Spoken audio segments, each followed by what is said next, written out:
Welcome to SVR academy. ఈరోజు మనం economic survey 2022-23 గురించి డిస్కస్ చేయబోతున్నాం. ఎవ్రీ ఇయర్ కూడా బడ్జెట్ని ఇంట్రడ్యూస్ చేసే వన్ డే ముందు ఎకనామిక్ సర్వేని ఇంట్రడ్యూస్ చేయడం జరుగుతుంది. ఈ ఎకనామిక్ సర్వేని నేను ఇంకా చాలా డీటెయిల్డ్గా ఆన్లైన్ క్లాసెస్లో ప్రొవైడ్ చేయడం జరుగుతుంది. జస్ట్ ఒక హైలైట్ సెషన్ మాత్రమే ఇది. ఎనీవే నేను కొన్ని పాయింట్స్, ఒక 100 పాయింట్స్లో ఈ ఎకనామిక్ సర్వేని బ్యూటిఫుల్గా ప్రజెంట్ చేయడానికి ప్రయత్నం చేస్తాను. ఈ వీడియో లాస్ట్ వరకు చూస్తే ఎకనామిక్ సర్వే యొక్క హైలైట్స్ మొత్తం మీకు అర్థమవుతుంది. చాలా క్రిటికల్గా అనాలసిస్ చేసే ప్రాసెస్ని మనం ఎస్విఆర్ అకాడమీ ఆన్లైన్ క్లాసెస్లో ఇంట్రడ్యూస్ చేస్తాం. ఎనీవే అండి, ఎకనామిక్ సర్వే 2022-2023ని ఈరోజు పార్లమెంట్లో ఇంట్రడ్యూస్ చేయడం జరిగింది మన ఫినాన్స్ మినిస్టర్ నిర్మలా సీతారామన్. ముఖ్యంగా ప్రస్తావించినటువంటి టాపిక్ ఏంటంటే ప్రీ పాండమిక్ గ్రోత్. అంటే కోవిడ్-19లో మనం చాలా సఫర్ అయ్యాం. గ్రోత్ రేట్స్ అగ్రికల్చర్ మినహా ఇండస్ట్రీ, సర్వీస్ సెక్టార్, పరిశ్రమ, సేవా రంగం ఇవన్నీ కూడా నెగిటివ్ గ్రోత్ రేట్లోకి వెళ్ళినాయి. ఈవెన్ టెక్నికల్ రిసెషన్లోకి వెళ్ళినాయి. అంటే 2 క్వార్టర్స్ కూడా నెగిటివ్ గ్రోత్ రేట్స్ని నమోదు చేసినాయి. ఆ టైం నుంచి పాండమిక్ తర్వాత ఎకానమీ రికవరీ అనేది స్టార్ట్ అయింది అని చెప్పటమే ఎకనామిక్ సర్వే యొక్క ముఖ్య ఉద్దేశం. అయితే ప్రీ పాండమిక్ గ్రోత్ రేట్ అనేది నమోదు అవటం జరుగుతూ ఉంది. అంటే పాండమిక్ తర్వాత ఆర్థిక వ్యవస్థ తనంతరకు తానుగా కోలుకుంటున్నటువంటి పరిస్థితిని మనం అనేక రకాలైనటువంటి ఇండికేటర్స్ ద్వారా చూడొచ్చు. అదే pre pandemic growth rate. Next most important point ఏంటంటే మనం ఈ రీసెంట్గా ఫేస్ చేసింది ఇన్ఫ్లేషన్. ఇన్ఫ్లేషన్ అంటే ద్రవ్యోల్బణం. గూడ్స్ అండ్ సర్వీసెస్ యొక్క ప్రైసెస్ అనేది ఒక స్పెసిఫిక్ పీరియడ్లో ఇంక్రీజ్ అవటాన్ని the price rise of any good and services with in a period of time we call it as inflation. ద్రవ్యోల్బణం అంటారు. అంటే ఒక వస్తువులో ధరల స్థాయిలో పెరుగుదలని ద్రవ్యోల్బణం అంటారు. ద్రవ్యోల్బణం మనం రీసెంట్ డేస్లో చూస్తే 7%, 7.5%. అంటే ఆర్బీఐ యొక్క టాలరెన్స్ బ్యాండ్ లిమిట్ని దాటిపోయింది. ఆర్బీఐ యొక్క లిమిట్ ఏంటి? RBI reserve bank of India monetary పాలసీని యూజ్ చేసి ఇన్ఫ్లేషన్ని కంట్రోల్ చేస్తుందని మనందరికీ తెలుసు. ద్రవ్య పరపతి విధాన సమీక్షని బైమంత్లీ మానిటరీ పాలసీ అంటారు. 2 monthsకి ఒకసారి మానిటరీ పాలసీని ఇంట్రడ్యూస్ చేసి సో ఇన్ఫ్లేషన్ని కంట్రోల్ చేస్తుంది. మనీ సప్లైని ఇంక్రీజ్ చేయడం, డిక్రీజ్ చేయడం ద్వారా. దాన్ని మనం మానిటరీ పాలసీగా చెప్తాం. అయితే మానిటరీ పాలసీలో రెపో రేట్ని ఇంక్రీజ్ చేయడం ద్వారా మనీ సప్లైని తగ్గించి ఇన్ఫ్లేషన్ని కంట్రోల్ చేయడానికి రిజర్వ్ బ్యాంక్ ఆఫ్ ఇండియా బాగా ప్రయత్నం చేసింది. అయితే మనం గమనించినట్టయితే ఇన్ఫ్లేషన్ ప్రజెంట్ అండర్ కంట్రోల్లో ఉంది. అంటే ఆర్బీఐ యొక్క టాలరెన్స్ లిమిట్లోకి ఉంది. ఇంతకుముందు అది దాటిపోయింది. దానికి గల కారణం మనందరికీ తెలుసు. సో ఇన్ఫ్లేషన్ ఇంక్రీజ్ అవడానికి ముఖ్యమైన రీజన్ సప్లై షాక్స్ కానీ, దాంతోపాటు కన్జంప్షన్ షాక్స్ కానీ, ఇవన్నీ కూడా దానికి కారణం అయి ఉండొచ్చు. ఇన్ఫ్లేషన్ ఆర్బీఐ యొక్క టాలరెన్స్ లిమిట్ ఎంతంటే 4 ± 2%. అంటే 4 - 2 2%, 4 + 2 6%. 2 to 6% బ్యాండ్ లిమిట్లో ఇన్ఫ్లేషన్ అనేది ఉండాలి. అప్పుడు అది హెల్దీగా ఉన్నట్టే ఎకానమీలో. కానీ 6% దాటిపోతుందంటే ఇన్ఫ్లేషన్ ఇంక్రీజ్ అవుతుందని అర్థం. ఎప్పుడైతే ఇన్ఫ్లేషన్ ఇంక్రీజ్ అవుతుందో, అంటే వస్తువు ధరల స్థాయిలో పెరుగుదలలో బాగా ఇంక్రీజ్ అవుతున్నాయో, ఆటోమేటిక్గా పర్చేజ్ చేసేవాళ్ళు చేయకపోవచ్చు దీన్ని. అందుకని ఇన్ఫ్లేషన్ అనేది మోడరేట్గా ఉండాలి. ఇన్ఫ్లేషన్ హైగా ఉంటే కొనేవాళ్ళు కొనరు. ఇన్ఫ్లేషన్ అంటే ఒక వస్తువు యొక్క ధర ఎక్కువగా ఉంటే కొనేవాళ్ళు కొనరు, తక్కువగా ఉంటే అమ్మే వాళ్ళకి నష్టం. అందుకని మోడరేట్గా ఉండాలి. ఆ మోడరేట్గా మెయింటైన్ చేసేదే monetary policy, reserve bank of India. So అందుకని ఇన్ఫ్లేషన్ ప్రజెంట్ బ్యాండ్ విడ్త్లోకి వచ్చింది 4 ± 2%. అంటే 2 to 6% బ్యాండ్ లిమిట్లోకి వచ్చిందని చెప్తుంది. సో ఇన్ఫ్లేషన్ అండర్ కంట్రోల్లో ఉంది నవంబర్ 2022 వరకు మనం చూస్తే అనేది ఈ రిపోర్ట్ యొక్క సారాంశం. తర్వాత ఇంకొక ఇంపార్టెంట్ పాయింట్ని చెప్పారు, direct tax collections. Direct tax అంటే మనకి ట్యాక్స్ అనేది 2 types ఉంటుంది, డైరెక్ట్ ట్యాక్స్, ఇండైరెక్ట్ ట్యాక్స్. డైరెక్ట్ ట్యాక్స్లో ముఖ్యంగా personal income tax, corporate tax వస్తాయి. సో అంటే పర్సనల్ ఇన్కమ్ ట్యాక్స్ అంటే నేను సంపాదించినటువంటి మనీ మీద గవర్నమెంట్కి ట్యాక్స్ కడతాను ఒక బ్యాండ్ విడ్త్లో, అవునండి. కార్పొరేట్ ట్యాక్స్ అంటే ఎవరైతే ఇండస్ట్రీస్కి ప్రాఫిట్స్ వస్తాయో వాళ్ళు కట్టే ట్యాక్స్ కార్పొరేట్ ట్యాక్స్. ఇవన్నీ కూడా direct tax. Direct tax collection increase అయింది ఏప్రిల్-నవంబర్ 2022 పీరియడ్లో. సో దీనికి అర్థం ఏంటంటే డైరెక్ట్ ట్యాక్స్ కలెక్షన్ ఇంక్రీజ్ అయిందంటే ఎంప్లాయ్మెంట్ జనరేషన్ ఇంక్రీజ్ అయిందని కూడా మనకి అర్థమవుతుంది. సో ట్యాక్స్ ఫిల్లింగ్ కూడా ఇంక్రీజ్ అయిందని అర్థమవుతుంది. సో ఇది గవర్నెన్స్ కూడా మనం మార్క్స్ వేయొచ్చు అని దాని అర్థం అనమాట. సో ఎనీవే అండి, ప్రత్యక్ష పన్నులు ఇంక్రీజ్ అయినాయి, పరోక్ష పన్నులు కూడా ఇంక్రీజ్ అయినాయి at a time. Goods and services ట్యాక్స్ని మనం చూస్తే గడిచినటువంటి 7 నుంచి 9 నెలల మధ్యలో 1,00,000 కోట్ల కన్నా కూడా ఎక్కువగా ప్రతి నెల సంపాదిస్తుంది గూడ్స్ అండ్ సర్వీసెస్ ట్యాక్స్ వల్ల. సో జిఎస్టీ కలెక్షన్ అనేది హైయెస్ట్గా రికార్డులో నమోదవుతూ వస్తుంది. సో ఎప్పుడైతే జిఎస్టీ అంటే సింపుల్గా గూడ్స్ అండ్ సర్వీసెస్ మీద ఇండైరెక్ట్ ట్యాక్సెస్ని రీప్లేస్ చేస్తూ వచ్చింది మనకు తెలుసు goods and services tax. So అంటే ప్రతి వస్తువు సేవల మీద మనం గవర్నమెంట్కి ప్రతి కామన్ పీపుల్ మీద కూడా పడేది ఇండైరెక్ట్ ట్యాక్స్. ఓన్లీ ఎకనామికల్గా స్ట్రాంగ్గా ఇన్కమ్ సంపాదిస్తున్నటువంటి పర్సన్స్ మీద పడేది direct tax. Anyway direct tax collection అనేది ఇంక్రీజ్ అయిందని చెప్తున్నారు. దాంతోపాటుగా ఇంకొక మోస్ట్ ఇంపార్టెంట్ ఏంటంటే అన్ఎంప్లాయ్మెంట్ రేట్ డిక్రీజ్ అయింది అర్బన్లోను రూరల్లోను అనేది ఒక ఇండికేషన్. అర్బన్ అన్ఎంప్లాయ్మెంట్ రేట్ అంటే మనందరికీ తెలిసిన విషయమే. నిరుద్యోగిత రేటు అంటే ఎంతమంది నిరుద్యోగులు అంటే unemployed persons divided by labour force, అంటే ఇక్కడ పని చేసే వాళ్ళు పని చేయని వాళ్ళు. సో అన్ఎంప్లాయ్మెంట్ రేట్ని మనం ఎలా క్యాలిక్యులేట్ చేస్తాం? Unemployment rate is equal to unemploy by labour force. Labour ఫోర్స్లో మనకు ఎవరెవరు వస్తారు? ఎంప్లాయిడ్ ప్లస్ అన్ఎంప్లాయిడ్ వస్తారు. అన్ఎంప్లాయిడ్ అంటే ఏంటి? ఎవరిని అన్ఎంప్లాయ్ అంటారండి? పని చేయటానికి చూస్తూ వాళ్ళకి పని దొరక్కపోతే సో అతన్ని అన్ఎంప్లాయ్ అంటారు, నిరుద్యోగి అంటారు. కానీ పని చేయటానికి అవకాశం ఉండి పని చేయకపోయినప్పటికీ కూడా అతన్ని నిరుద్యోగి అనరు. పని చేయడానికి ప్రయత్నం చేస్తుండ్రు కానీ పని దొరకట్లేదు, అతన్ని అన్ఎంప్లాయ్ అంటారు. So unemploy divided by employee plus unemploy, అదే లేబర్ ఫోర్స్ అంటారు. దీన్ని అన్ఎంప్లాయ్మెంట్ రేట్ అంటారు అనమాట, ఇంటూ 100 వేస్తే. సో అలా అన్ఎంప్లాయ్మెంట్ రేట్ అనేది అర్బన్లో అండ్ రూరల్లో డిక్రీజ్ అయింది రీసెంట్ డేస్లో అని చెప్తున్నారు. సో దాన్ని ఎలా మనం పరిగణలోకి తీసుకోవచ్చు అంటే ఎంప్లాయ్మెంట్ ప్రావిడెంట్ ఫండ్, అంటే ఎంప్లాయ్మెంట్ ప్రావిడెంట్ ఫండ్ గురించి మనందరికీ తెలుసు. గవర్నమెంట్ కొంత కంట్రిబ్యూట్ చేస్తుంది శాలరీస్ నుంచి, తర్వాత తను ఎంప్లాయీ కొంత కంట్రిబ్యూట్ చేస్తారు. అలా ఎంప్లాయ్మెంట్ ప్రావిడెంట్ ఫండ్ అకౌంట్స్ అనేది ఇంక్రీజ్ అయినాయి రీసెంట్ డేట్లో. సో దాని పరంగా అర్బన్ అన్ఎంప్లాయ్మెంట్ రేటు డిక్రీజ్ అయింది అని చెప్పుకోవచ్చు అనమాట. Even rural and urban unemployment రేట్స్ని మనం రెండింటిని కంబైన్డ్గా గమనిస్తే అన్ఎంప్లాయ్మెంట్ రేట్ అనేది ఎక్కువగా ఉంటే నిరుద్యోగులు ఎక్కువ మంది ఉన్నట్టు దాని అర్థం. అన్ఎంప్లాయ్మెంట్ రేటు తగ్గింది అంటే నిరుద్యోగిత తగ్గిందని. ఫినాన్షియల్ ఇయర్ 2018-19లో ఇది 5.8% ఉంటే 2020-21కి వచ్చేసరికి ఇది 4.2%కి తగ్గింది. అంటే అన్ఎంప్లాయ్మెంట్ రేట్ అనేది తగ్గిందని చెప్పుకోవచ్చు. తర్వాత మోస్ట్ ఇంపార్టెంట్ పాయింట్ ఏంటంటే క్రెడిట్ గ్రోత్ రేట్ ఇంక్రీజ్ అయింది. క్రెడిట్ గ్రోత్ రేట్ అంటే ఏంటంటే బ్యాంక్స్లు ప్రభుత్వ సహాయంతో రుణాలని ప్రజలకు ఇవ్వటం, అది బ్యాంకు లోన్స్గా క్రెడిట్. సో అంటే ఇప్పుడు సపోజ్ కోఆపరేటివ్ సొసైటీస్ అగ్రికల్చర్కి లోన్ ఇవ్వటం, తర్వాత షెడ్యూల్డ్ కమర్షియల్ బ్యాంక్స్ కానీ ఆర్ఆర్బీస్ కానీ ఇవన్నీ కూడా బ్యాంకుల ద్వారా క్రెడిట్ గ్రోత్ ఇంప్రూవ్ అయిందంటే లోన్లు తీసుకునే వాళ్ళు ఇంక్రీజ్ అయ్యారంటే వాటిని ఇన్వెస్ట్మెంట్గా మార్చుతారు. ఇన్వెస్ట్మెంట్గా మార్చారు అంటే వాళ్ళు ఏదో ఒక ఇండస్ట్రీ పెడతారు, లేదా ఒక బిజినెస్ స్టార్ట్ చేస్తారు, ఒక అగ్రికల్చర్కి ఉపయోగిస్తారు.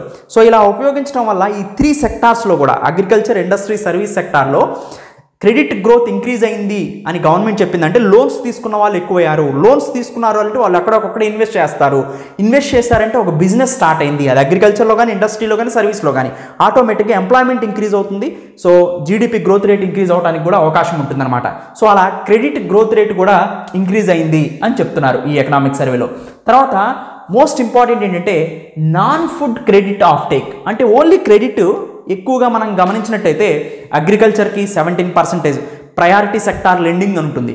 సో పిఎస్ఎల్ ప్రయారిటీ సెక్టార్ లెండింగ్లో అగ్రికల్చర్కి 17 to 18% ఇస్తారు వెయిటేజ్. ప్రతి 100 రూపాయల్లో బ్యాంక్ దగ్గర ఉన్న దాంట్లో 17-18 రూపాయలు లోనుగా ఇచ్చే ప్రతి 100 రూపాయల్లో 17-18 రూపాయలు అగ్రికల్చర్కే ఇవ్వాలని.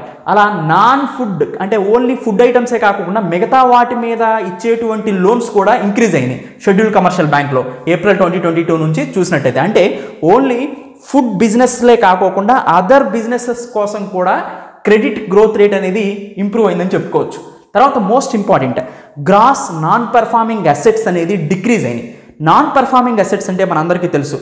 సో ఇప్పుడు విజయ్ మాల్యా క్లాసికల్ ఎగ్జాంపుల్ ఎన్పిఏకి నాన్ పెర్ఫార్మింగ్ అసెట్స్. అంటే నేను ఒక బ్యాంక్ దగ్గరకు పోయి లోన్ తీసుకున్నాను, తిరిగి నేను ఆ బ్యాంకుకి ఇంట్రెస్ట్ రేట్ కానీ ప్రిన్సిపల్ అమౌంట్ కానీ నేను పే చేయట్లేదు. బ్యాంకు విధించినటువంటి రెస్ట్రిక్షన్స్ పరిధిలో అంటే వితిన్ 90 days లోపాలో నేను ఇంట్రెస్ట్ రేట్ని కానీ లేదా కనీసం ప్రిన్సిపల్ అమౌంట్ని కానీ తిరిగి పే చేయట్లేదు. అప్పుడు నేను నాన్ పర్ఫార్మింగ్ అసెట్ కింద మారిపోయాను అనమాట. అంటే ఎగవేతదారులు, బ్యాంకు దగ్గర లోన్ తీసుకుని ఎగవేసిన వాళ్ళు చాలామంది ఉంటారు. వాళ్ళు విజయ్ మాల్యా క్లాసికల్ ఎగ్జాంపుల్. అలాంటి వాళ్ళు ఎక్కువైతే ఏమవుతుంది? బ్యాంక్ బ్రేక్ డౌన్ అవుతుంది. బ్యాంక్ బ్రేక్ డౌన్ అయితే ఏంటి పరిస్థితి? సో పీపుల్ మనీయే కదా బ్యాంకులో ఉంది. ఆటోమేటిక్గా బ్యాంక్స్ కొలాప్స్ అయితే పీపుల్కి ఆర్బీఐకి మధ్యలో అనుసంధానకర్త మీడియేటర్ ఎవరైతే ఉన్నారో మనీ సప్లైకి వాళ్ళు కొలాప్స్ అయిపోతారు. ఎకనామికల్ సిస్టమే కొలాప్స్ అయిపోతుంది బ్యాంకులు కొలాప్స్ అయితే. అందుకని సిస్టమేటికల్లీ ఇంపార్టెంట్ బ్యాంక్స్గా హెచ్డిఎఫ్సిని, ఐసిఐసిఐని, ఎస్బీఐని కేటాయించడానికి గల కారణం అంటే టూ హార్డ్ టు ఫెయిల్ అనమాట. సో ఎనీవే అండి, గ్రాస్ నాన్ పర్ఫార్మింగ్ అసెట్స్ ఇలాంటి విజయమాల్యా లాంటి వాళ్ళు తీసుకున్నటువంటి లోన్లు రికవరీ ఎక్కువగా ఉంది. సో తర్వాత వీళ్ళు ఎగవేతదారులు కూడా తగ్గారు అనేదే gross non performing assets ratio, GNPA ratio 5.0 ఉందండి. సో షెడ్యూల్డ్ కమర్షియల్ బ్యాంక్స్లో లాస్ట్ 7 yearsతో పోల్చుకుంటే ఇది తగ్గిందని చెప్పుకోవచ్చు. సో తర్వాత సోషల్ సెక్టార్ ఎక్స్పెండిచర్ అంటే సామాజిక సంక్షేమం కోసం ప్రభుత్వం వెచ్చించేటువంటి ఖర్చు. సెంట్రల్ అండ్ స్టేట్ గవర్నమెంట్స్ తీసుకుంటే ఇది ఫినాన్షియల్ ఇయర్ 2023లో ఇది 21.3 lakh crore. అదే ఫినాన్షియల్ 16తో పోల్చుకుంటే డబుల్ కనపడుతుందండి, 9.1 lakh crore. అంటే సామాజిక సంక్షేమం కోసం ముఖ్యంగా స్కీమ్స్ రూపంలో ఎక్కువగా గవర్నమెంట్ ఎక్స్పెండిచర్ చేస్తుంది, central government and state government కంబైన్డ్గా కలిపి అని అర్థం అనమాట. తర్వాత ఇంకొక మోస్ట్ ఇంపార్టెంట్ ఇండికేటర్ ఏంటంటే health indicator, expenditure on health. ఎప్పుడైనా అండి ఇండియాలో మేజర్ ప్రాబ్లం ఏంటంటే హెల్త్ సెక్టార్లో గవర్నమెంట్ ఎక్స్పెండిచర్ తక్కువ, పాకెట్ ఎక్స్పెండిచర్ ఎక్కువ. అంటే నేను ఒక హాస్పిటల్కి వెళ్తే ఈ పర్సన్ ఇండివిజువల్గా పే చేసేది ఎక్కువ, గవర్నమెంట్ ఇచ్చే సబ్సిడీ తక్కువగా ఉంటుంది. కానీ ఫారిన్ కంట్రీస్లో ఎలా ఉంటుందంటే పాకెట్ ఎక్స్పెండిచర్ తక్కువ, గవర్నమెంట్ ఇచ్చే ఎక్స్పెండిచర్ ఎక్కువగా ఉంటుంది. అంటే ఒక పేషెంట్కి 1,000 రూపీస్ ఖర్చు అయితే ఆ 1,000 రూపీస్లో ఇండియాలో అయితే 900 మనం పెట్టుకోవాలి, 100 గవర్నమెంట్ ఇస్తుంది అనుకోండి. అంటే అనేక రూపాల్లో మనకు కనిపించినట్టు ఇవ్వదు, మెడిసిన్స్ రూపంలోనో లేకపోతే అదర్ ఇన్ఫ్రాస్ట్రక్చర్ రూపంలోనో ఇస్తుంది. అదే మీరు ఫారెన్లో అయితే 100 రూపాయలు మీరు పెడితే 900 గవర్నమెంట్ ఎక్స్పెండిచర్ చేస్తుంది. హెల్త్ అండ్ ఎడ్యుకేషన్ మీద డెవలప్డ్ కంట్రీస్ ఎక్కువగా ఎక్స్పెండిచర్ చేస్తాయి, కానీ డెవలపింగ్ కంట్రీస్ ఈ రెండింటి మీదే గవర్నమెంట్ ఎక్స్పెండిచర్ అనేది తక్కువగా ఉంటుంది. అది ఇంప్రూవ్ అవుతుందంటే డెవలప్మెంట్కి ఇండికేషన్ అనమాట. సో అంటే అవుట్ ఆఫ్ పాకెట్ ఎక్స్పెండిచర్ తగ్గుతుంది అంటే గవర్నమెంట్ ఎక్స్పెండిచర్ ఇంక్రీజ్ అవుతుందని అర్థం. సో అంటే హెల్త్ మీద సెంట్రల్ అండ్ స్టేట్ గవర్నమెంట్ పెట్టే ఖర్చు పర్సంటేజ్ ఆఫ్ జీడిపిలో తీసుకుంటే ఫినాన్షియల్ ఇయర్ 2021లో అది 1.6% ఉంటే ఫినాన్షియల్ ఇయర్ 23 వచ్చేసరికి అది 2.1 or 2.2% ఆఫ్ జీడిపికి ఇంక్రీజ్ అయింది. సో అంటే దాని అర్థం ఏంటంటే గవర్నమెంట్ యొక్క ఇన్వెస్ట్మెంట్ ఆన్ హెల్త్ ఇంక్రీజ్ అవుతుందని అర్థం అనమాట. సో దానివల్ల ఏంటంటే పాకెట్ ఎక్స్పెండిచర్ జరుగుతుంది, పీపుల్ వెల్ఫేర్ ఇంక్రీజ్ అవుతుంది. సో ఎనీవే అండి, దాని తర్వాత మనకి తెలుసు కోవిన్ అనే ప్లాట్ఫామ్ తీసుకొచ్చి ఎక్కువ మందికి, అంటే ఇండియా లాంటి వ్యాస్ట్ పాపులేషన్ ఉన్న కంట్రీకి కూడా ఏ కంట్రీ చేయనట్టు డిజిటల్ ప్లాట్ఫామ్ ద్వారా, సో సింపుల్. సో మనకి జయశంకర్ ఒకసారి చెప్పారు, ఒక ఎయిర్పోర్ట్కి ఫారెన్ ఎయిర్పోర్ట్లోకి వెళ్తే ఆ ఫారెన్ ఎయిర్పోర్ట్లో జయశంకర్ ఏమో సో సింపుల్గా మొబైల్ తీసి కోవిన్ యాప్ చూపించి నేను వ్యాక్సిన్ తీసుకున్నానని చూపించారు. వాళ్ళ సన్ యూఎస్ఏలో ఉంటే అతను మాత్రం ఒక స్లిప్ పట్టుకొని చూపించాడంట. అంటే ఇండియా కోవిన్ ప్లాట్ఫామ్ ద్వారా కోవిడ్ వ్యాక్సిన్ని ఎంత ఘనంగా అడ్మినిస్ట్రేటర్ చేసిందో మనకు అర్థమవుతుంది. సో దాదాపుగా 220 కోట్ల పైన డోసెస్ని కోవిడ్ వ్యాక్సిన్స్ని ఆధార్ అండ్ కోవిన్ ప్లాట్ఫామ్ ద్వారా సో అడ్మినిస్ట్రేట్ చేయడం జరిగిందనమాట. Next most important indicator multi dimensional poverty index, MPI. దీన్ని United Nation Development Programme UNDP release చేస్తూ ఉంటుంది. ఈ మల్టీ డైమెన్షనల్ పోవర్టీ ఇండెక్స్ అంటే ఏంటంటే పోవర్టీ అనేది ఓన్లీ మనం కొన్ని డైమెన్షన్స్లోనే చూడలేం. అంటే ఒక బట్టలు ఉంటేనే పోవర్టీ లేదని, లేదా తినటానికి ఆ రోజు ఆహారం ఉంటే పోవర్టీ లేదని, తర్వాత ఉండటానికి ఒక చిన్న గుడిసె ఉంటే పోవర్టీ లేదు అని అనటానికి లేదు. పోవర్టీ అనేది సింగిల్ ఆర్ 1 or 2, 3 డైమెన్షన్స్లో చెప్పలేం. It is a multi dimensional, అనేక విధాలుగా చెప్పొచ్చు. ఎందుకంటే ఈ షర్టు ఇవాళ కొత్తది నేను వేసుకున్నాను, రేపు ఇది ఒకటే షర్ట్ ఉందనుకోండి నాకు, నేను మరి రిచ్ అన్నట్ట. సో ఇట్లా అనమాట. అంటే తినడానికి ఒక రోజు తిండి దొరికింది, మిగతా మరి 29 రోజులు దొరకలేదు అనుకోండి, అప్పుడు పరిస్థితి ఏంటి? సో అంటే పోవర్టీ అనేది మల్టీ డైమెన్షనల్, సింగిల్ డైమెన్షనల్లో మీకు అర్థం కాదు. అంటే హెల్త్, ఎడ్యుకేషన్, లివింగ్ స్టాండర్డ్స్ వీటన్నిటిని కలిపి చూస్తే మనకి మల్టీ డైమెన్షనల్ పోవర్టీ ఇండెక్స్ అంటారు. 2022 రిపోర్ట్ ప్రకారం భారతదేశంలో 2005-2006 సంవత్సరం నుంచి 2019-20 సంవత్సరం వచ్చేసరికి పోవర్టీ నుంచి దాదాపుగా 41.5 కోట్ల మంది ప్రజలు బయటకు వచ్చారు అని చెప్తున్నారు. సో ఇది ఒక గుడ్ ఇండికేటర్ అనమాట. పోవర్టీ తగ్గుతుందంటే ఎంప్లాయ్మెంట్ ఇంక్రీజ్ అయినట్టు, జీడిపి గ్రోత్ ఇంక్రీజ్ అయినట్టు. సో ఎకనామికల్గా కంట్రీ డెవలప్ అవుతున్నట్టు మనకు అర్థమవుతూ ఉంటుంది. సో ఎనీవేండి, multi dimensional poverty index recent report ప్రకారం భారతదేశంలో ఉన్నటువంటి 41.5 కోట్ల మంది పేద ప్రజలు సో పోవర్టీ నుంచి బయటకు రావడం జరిగింది అనేది ఈ రిపోర్ట్ యొక్క సారం అనమాట. అంటే 2005-6 సంవత్సరాల నుంచి ప్రజెంట్ 19-20 సంవత్సరం మధ్యలో 41.5 కోట్ల మంది పేదరికం నుంచి బయటకు వచ్చారని మల్టీ డైమెన్షనల్ పావర్టీ ఇండెక్స్ని చూస్తే మనకు అర్థమవుతుందని ఈ రిపోర్ట్లో మెన్షన్ చేయడం జరిగింది ఎకనామిక్ సర్వేలో. తర్వాత మోస్ట్ ఇంపార్టెంట్ ఎన్వైరన్మెంట్ గురించి మన prime minister Narendra Modi conference of parties మీటింగ్స్కి సారాంశం అంటే కాన్ఫరెన్స్ ఆఫ్ పార్టీస్ మీటింగ్ జరిగే ముందు ఒక అనౌన్స్మెంట్ ఇచ్చారు. ఏంటంటే మనందరికీ తెలుసు ఎవ్రీ ఇయర్ కూడా ఒక కాన్ఫరెన్స్ ఆఫ్ పార్టీస్ మీటింగ్ జరుగుతుంది. దీన్ని COP అంటారు. ఇది UNFCCC United nation framework convention on climate change. UNFCCC so every year కూడా మనకి కాన్ఫరెన్స్ ఆఫ్ పార్టీస్ మీటింగ్ని అనౌన్స్ చేస్తూ ఉంటుంది. సో ఈ కాన్ఫరెన్స్ ఆఫ్ పార్టీస్ మీటింగ్ యొక్క ముఖ్య ఉద్దేశం ఏంటంటే గ్లోబల్ వార్మింగ్ని, తర్వాత గ్లోబల్ ఎర్త్ టెంపరేచర్స్ని డిక్రీజ్ చేయటమే.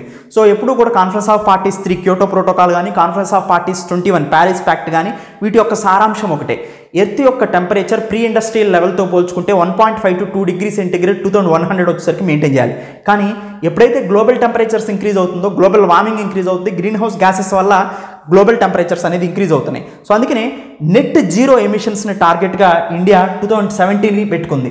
2070 వచ్చేసరికి ఇండియాలో నెట్ జీరో ఎమిషన్స్ ఉంటాయి. అంటే ఏంటంటే మనం ఎంతైతే కార్బన్ డైఆక్సైడ్ని రిలీజ్ చేస్తున్నామో అంత ఇక్కడే కన్స్యూమ్ అయిపోతుంది, అంటే మొత్తం జీరో అయిపోతుంది. 100 యూనిట్స్ కార్బన్ కాంపౌండ్స్ మనం రిలీజ్ చేస్తే అదే 100 యూనిట్స్ కార్బన్ కాంపౌండ్స్ని మనం ఇక్కడే తీసేస్తాం, అప్పుడు జీరో అవుతుంది. కానీ ఇప్పుడు నెట్ జీరోని 2070 కల్లా అచీవ్ చేస్తామని చెప్తున్నారు. ప్రజెంట్ మ్యాక్సిమం అన్ని కంట్రీస్ కూడా నెట్ జీరో కోసం ప్రయత్నించాల్సిన అవసరం ఉందన్నమాట. ఎందుకంటే ఎంతైతే వాళ్ళు ఎన్వైరన్మెంట్ని పాడు చేస్తడానికి రిలీజ్ చేసినటువంటి గ్రీన్ హౌస్ గ్యాసెస్ ఉన్నాయో వాటన్నిటిని కూడా అబ్జర్వ్ చేసుకునే సిస్టమ్స్ని డెవలప్ చేస్తే, అంటే కార్బన్ సీక్వెస్ట్రేషన్ కానీ, ఎఫారెస్టేషన్ కానీ ఇలాంటి మెథడ్స్ అనమాట.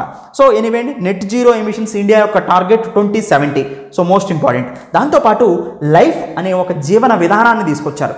అంటే సింపుల్గా లైఫ్ స్టైల్ ఫర్ ఎన్వైరన్మెంట్. అంటే ఈ పర్యావరణాన్ని మనం పరిరక్షించాలంటే మనం ఇండివిజువల్గా మన లైఫ్ స్టైల్ని మార్చుకోవాలి.